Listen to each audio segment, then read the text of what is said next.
Assalamualaikum warahmatullahi wabarakatuh, dan salam sejahtera untuk kita semua. Om Swastiastu. Perkenalkan, nama saya Dewa Nyoman Sadewa dengan stambuk A241-20035. Pada kesempatan video ini saya akan membahas contoh bahan pengajaran, yaitu berdasarkan dengan RPP. Adapun kompetensi dasar yang pertama yaitu menjelaskan hakikat ilmu fisika dan perannya dalam kehidupan, metode ilmiah, dan keselamatan kerja di laboratorium. Yang kedua, membuat prosedur kerja ilmiah dan keselamatan kerja, misalnya pada pengukuran kalor. Yang kedua yaitu materi pokok. Nah, hakikat fisika dalam prosedur ilmiah yaitu yang pertama, hakikat fisika dan perlunya mempelajari fisika. Yang kedua, ruang lingkup fisika. Yang ketiga, metode dan prosedur ilmiah. Dan yang keempat, yaitu keselamatan kerja di laboratorium. Hakikat fisika dan perlunya mempelajari fisika. Hakikat ilmu fisika adalah ilmu yang mempelajari tingkah alam beserta gejala-gejalanya sehingga dapat memahami konsepnya, mengendalikannya, dan menjadikannya bermanfaat bagi kehidupan. Kemudian tujuan mempelajari ilmu fisika yaitu untuk dapat berkarya dan berinovasi dengan ilmu fisika. Kemudian menerapkan fisika dan mengimplementasikan dalam ilmu dan bidang lain. Ruang lingkup fisika. Yang pertama ada mekanika. Nah, di dalam mekanika ada cabang kinematika dan dinamika. Apa sih perbedaannya? Kinematika akan membahas tentang gerak tanpa memperhatikan penyebab geraknya. Dinamika juga membahas gerak, tetapi penyebab geraknya juga akan diperhatikan. Yang kedua ada gelombang mekanik. Di gelombang mekanik kita akan belajar tentang gelombang yang beramat pada suatu medium. Kita akan juga belajar tentang periode, frekuensi, panjang gelombang, dan efek Doppler. Kemudian yang ketiga ada elektromagnetik. Di awal saya sudah sedikit menyinggung tentang prinsip kerja Bluetooth yang menggunakan ilmu fisika. Nah, prinsip tersebut bisa kita pelajari pada materi elektromagnetik. Di sini apa sih yang akan kita pelajari? Sesuai namanya, kita gak akan jauh-jauh dari belajar listrik dan magnet. Kemudian yang keempat ada termodinamika. Materi ini berhubungan erat dengan perubahan atau pergerakan energi panas.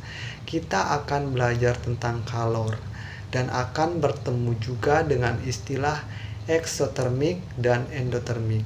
Penasaran? Yuk semangat belajar fisikanya. Selanjutnya ada optik.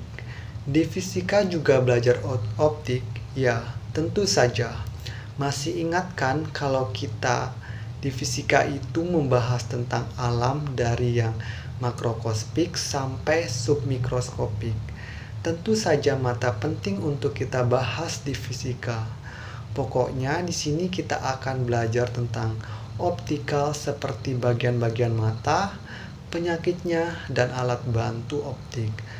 Nanti kita bakal belajar tentang teropong juga, pastinya akan seru kan?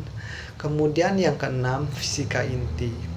Di sini kita akan belajar tentang partikel-partikel pembentuk inti atom, yaitu proton dan neutron. Ada materi perhitungan atom dan penyusunan atom juga yang akan kita pelajari. Kemudian yang ketujuh ada teori kuantum. Cabang yang satu ini akan menjelaskan tentang sistem atom dan subatom. Ada banyak teori yang akan kita pelajari di sini, termasuk model atom, bilangan kuantum, konfigurasi elektron, dan lain-lain. Jangan takut dulu, belajar kuantum juga seru. Kemudian yang kedelapan, relativitas. Nah, pencetus teori relativitas yang terkenal adalah Albert Einstein. Wah, udah gak asing lagi kan? Kita sama namanya. Di sini kita akan belajar mengenai ruang dan waktu. Pembahasan materi pokok selanjutnya yaitu mengenai metode dan prosedur ilmiah. Nah, langkah-langkah untuk metode ilmiah yaitu yang pertama, merumuskan masalah. Merumuskan masalah berarti kita menentukan terlebih dahulu masalah yang akan dikaji dalam penelitian. Masalah dirumuskan dalam kalimat tanya dan dapat diteliti. Yang kedua ada merumuskan hipotesis. Hipotesis adalah jawaban sementara dari perumusan masalah. Kemudian yang ketiga mengumpulkan data. Nah, pada pengumpulan data ini kita berarti di lapangan untuk memperoleh data sehubungan dengan penelitian. Kemudian langkah selanjutnya yaitu menguji hipotesis. Menguji hipotesis berarti mengetahui apakah hipotesis diterima atau ditolak. Kemudian selanjutnya yaitu merumuskan kesimpulan. Kesimpulan berarti jawaban akhir dalam suatu penelitian. Kesimpulan harus bersesuaian dengan masalah setelah dilakukan langkah-langkah sebelumnya. Kemudian materi pokok selanjutnya yang akan kita bahas yaitu keselamatan kerja di laboratorium. Nah, apa saja yang akan kita pelajari dalam keselamatan kerja di laboratorium? Yaitu yang pertama yaitu mengenakan alat keselamatan kerja. Yang kedua tentunya melepaskan perhiasan yang mudah rusak apabila terkena bahan kimia, kemudian dilarang makan dan minum di dalam laboratorium. Yang ketiga yaitu dilarang mencoba-coba mencampur zat kimia yang tersedia tanpa ada izin atau di luar buku petunjuk. Kemudian yang keempat menggunakan alat dan bahan yang sesuai dalam praktikum tersebut. Kemudian yang kelima yaitu membersihkan atau membuang kotoran setelah bekerja di lab. Kemudian membersihkan meja kerja. Kemudian yang keenam yaitu cuci tangan dengan sabun dan air mengalir sampai bersih.